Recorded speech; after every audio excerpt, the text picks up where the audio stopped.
Hello दोस्तों, आज के इस वीडियो में हम लोग देखने वाले हैं एंटोनिम्स और 10 एंटोनिम्स को देखेंगे जो विभिन्न परीक्षाओं में पूछे जाते हैं। को देखने के बाद अपने नोट्स भी तैयार कर सकते हैं। तो वोकैब्स प्लस एंटोनिम्स सिनोनिम्स सब हम साथ में कर सकते हैं। तो चलिए स्टार्ट करते हैं। पहला शब्द दिया गया है, पहला क्वेश्चन वो है अबंडेंट। अबंडेंट का मतलब होता है प्रचुर। प्रचुर यानी बहुत ज़्यादा मात्रा में। और हमारे पास ऑप्शन दिया है प्लेंटी है, स्कार्स है, इसे सफिशिएंट है, ओवरफ्लो है। तो देख लेते हैं पहले। जो हमारा प्लेंटी है, प्लेंटी का भी मतलब होता है प्रचुर या प्रचुरता। तो यहाँ स्कार्स यानी होती है कमी या कम। उसके बाद सफिशिएंट। सफिशिएंट का भी मतलब होता है पर्याप्त। और ओवरफ्लो का मतलब होता है जो चीज़ ज़्यादा हो जाए। अब इसमें ये पूछ रहा है प्रचुरता या प्रचुर। आप यहाँ से प्रचुर या प्रचुरता को समझ सकते हैं। इनमें से जो हमारा ऑप्शन नंबर बी है स्कार्स, ये प्रचुर का अपोजिट हुआ, यानी कि एंटोनिम हुआ। अबंडेंट यानी प्रचुर, तो स्कार्स यानी कमी या कम। दूसरे क्वेश्चन में चलते हैं। दूसरा क्वेश्चन है हमारा जिसमें कहता है एडमायर। एडमायर का आपको एंटोनिम बताना है। एडमायर मीन्स होता है प्रशंसा करना, आप कह सकते हैं वर्ब के रूप में। प्रशंसा करना। हमारे पास ऑप्शन है रिस्पेक्ट, हेट, प्रेज और वैल्यू। अब जिसमें रिस्पेक्ट का मतलब होता है आदर करना। हेट मीन्स होता है नफरत करना।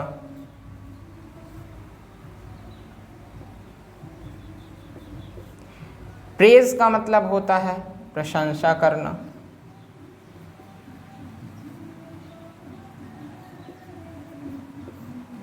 और वैल्यू का मतलब होता है किसी चीज का मूल्य समझना। अब इनमें से आप देख सकते हैं इनमें से कौन सा हो सकता है। पहला है आदर करना, तो प्रशंसा करने का एक तरह से सिनोनिम हो सकता है लेकिन एंटोनिम नहीं। दूसरा है नफरत करना, तीसरा प्रशंसा करना और मूल्य समझना। हमारे जो ऑप्शन नंबर बी है यानी कि नफरत करना, ये प्रशंसा करने का एंटोनिम हुआ। अगला देखिए, अगला है क्वेश्चन नंबर 3 एंशिएंट, और जिसका मतलब होता है प्राचीन। हमारे पास जो ऑप्शन दिए गए हैं उनमें है पहला मॉडर्न। मॉडर्न का मतलब होता है आधुनिक, इसको आप नवीन भी कह सकते हैं।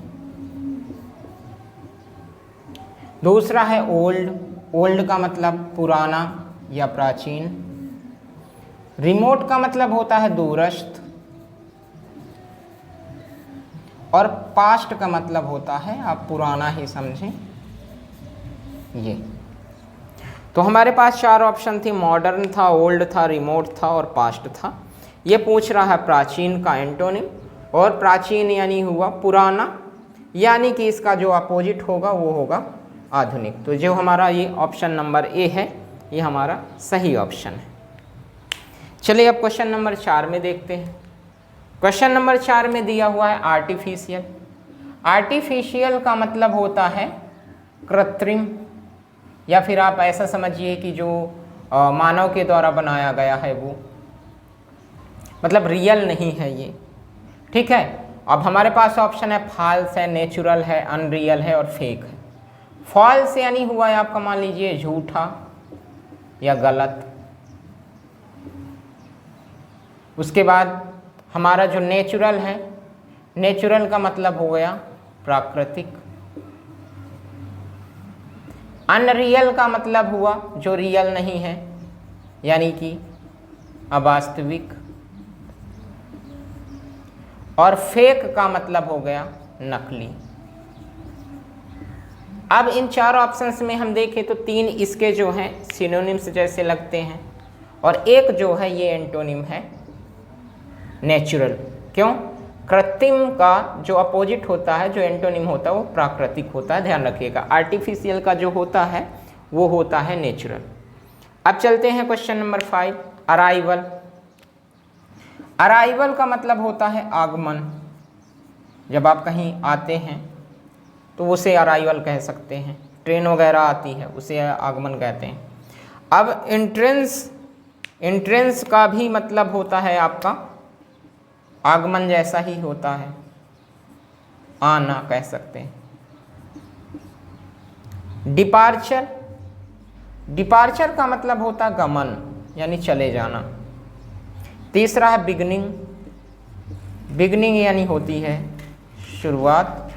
और चौथा है कमिंग का भी मतलब है आना। अब यानी हम इनमें जो ऑप्शंस देखते हैं तो हमें अराइवल यानी कि आगमन देखना है। आगमन का जो होगा वो हो जाएगा गमन, यानी कि डिपार्चर हमारा सही आंसर। अब देखते हैं क्वेश्चन नंबर 6। क्वेश्चन नंबर 6 में दिया है ब्रॉड यानी होता है चौड़ा। इसमें हमारे पास ऑप्शन है वाइड है, नैरो है, वास्ट है, लार्ज है। वाइड मीन्स भी आपका होता है चौड़ा, जबकि नैरो का मतलब होता है संकरा। वास्ट का मतलब होता है बड़ा या बहुत बड़ा, और लार्ज का भी मतलब होता है बड़ा। अब ये हमसे पूछ रहे हैं कि बताइए इसका एंटोनिम क्या है। ब्रॉड यानी चौड़ा, तो चौड़ा का जो हमारा सही ऑप्शन होगा एंटोनिम का वो होगा सकरा। 6 हुए हमारा। चलिए 7वां देखिए क्वेश्चन। 7वें नंबर में दिया हुआ है कैपेबल का जो अर्थ होता है वो एक तरह से आप योग्य समझ सकते हैं, जो योग्यता को दर्शाता है। इसी प्रकार से एफिशिएंट भी जो है ये भी योग्य ही होता है। दूसरा ऑप्शन है हमारे पास इनकॉम्पिटेंट। इनकॉम्पिटेंट का मतलब होता है अयोग्य, जो कॉम्पिटेंट का अपोजिट होता है, ये अयोग्य हुआ। टैलेंटेड का भी मतलब आप योग्यता से ही समझे योग्य। और फिट का मतलब होता है ये भी एक तरह से आप योग्य या लायक समझें। अब इसमें से ये पूछ रहे हैं कि बताइए इसका एंटोनिम क्या है कैपेबल का। तो कैपेबल यानी योग्य, तो इसका जो अपोजिट हुआ वो हुआ अयोग्य यानी कि इनकॉम्पिटेंट। क्वेश्चन नंबर 8 है कंसील का आपको बताना है एंटोनिम, और कंसील का मतलब होता है छुपाना। अब यहाँ देखते हैं ऑप्शन हमारे पास है हाइड है, रिवील है, कवर है, डिस्गाइज है। तो हाइड का भी मतलब होता है छिपाना या छुपाना, जो भी आप कहते हो। रिवील का मतलब होता है उजागर करना, कोई चीज़ छुपी हुई है उसको दिखा देना, उजागर करना हुआ। इसके बाद है कवर का भी मतलब होता है ढक देना या फिर छिपा देना। और डिस्गाइज का मतलब होता है छिपना, किसी भी वेश में छिप जाएं आप, छद्म वेश भी कहते हैं हम इसे, तो ये हो गया छिपना। तो अब अगर इसका एंटोनिम देखा जाए जिसका मतलब होता है छिपना या छिपाना, छुपाना कुछ भी, तो इसका जो हमारा अपोजिट होगा एंटोनिम होगा वो होगा रिवील, यानी कंसील यानी छुपाना, तो रिवील यानी उजागर करना। अब देखते हैं 9th नंबर। 9th में है करेज का मतलब होता है साहस। हमारे पास ऑप्शन है ब्रेवरी, फियर, बोल्डनेस और कॉन्फिडेंस। करेज यानी साहस, ब्रेवरी यानी होती है बहादुरी। दूसरा ऑप्शन हमारे पास फियर यानी होता है डर। तीसरा है बोल्डनेस का भी मतलब होता है साहस। चौथा हमारा कॉन्फिडेंस का मतलब होता है आत्मविश्वास। तो इस प्रकार से हमारे पास ऑप्शन है बहादुरी, डर, साहस और आत्मविश्वास। ये पूछ रहे हैं यहाँ करेज यानी साहस, इसका जो अपोजिट होगा वो होगा डर। आज का हमारा आखिरी और 10वां जो एंटोनिम है वो है क्रिएट। क्रिएट का हमें एंटोनिम बताना है। क्रिएट मीन्स होता है बनाना, या फिर आप समझ सकते हैं इसका मतलब होता है निर्माण करना। हमारे पास ऑप्शन है डिस्ट्रॉय। डिस्ट्रॉय का मतलब होता है बर्बाद कर देना या बर्बाद करना। बिल्ड मीन्स होता है बनाना। उसके बाद रिड्यूस मीन्स होता है कम करना, और डिक्रीज मतलब भी होता है कम कर देना।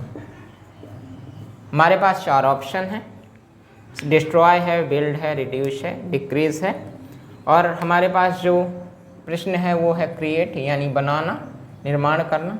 इसका जो अपोजिट होगा, बनाने का अपोजिट होगा बर्बाद कर देना यानी कि डिस्ट्रॉय करना। तो दोस्तों इस प्रकार से हमने आज के वीडियो में 10 महत्वपूर्ण एंटोनिम देखे जो कि प्रत्येक परीक्षा के लिहाज से बहुत महत्वपूर्ण है। आप इसको देखें और इसका नोट्स भी बना लें और प्रैक्टिस करें।